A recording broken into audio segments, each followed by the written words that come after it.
Hello everyone! Welcome back to my YouTube channel. In this video, I'll walk you through the steps to fix the sorry, there was a problem with your request error on Instagram for iPhone. If you're repeatedly encountering this error when trying to log into your Instagram account on your iPhone or any other device, follow these troubleshooting steps to resolve the issue. Firstly, ensure you're connected to a strong internet connection. Open your Settings app, tap on Wi-Fi, and if connected, forget the network. Then reconnect to the Wi-Fi network. If using mobile data, ensure you're on a 4G or 5G network.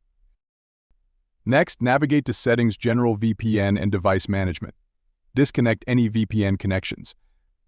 Reset your network settings by going to Settings, General, Reset Network Settings. This can help resolve network-related issues.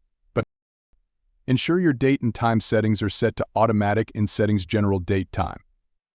Open the App Store. Search for Instagram, and update the app if necessary.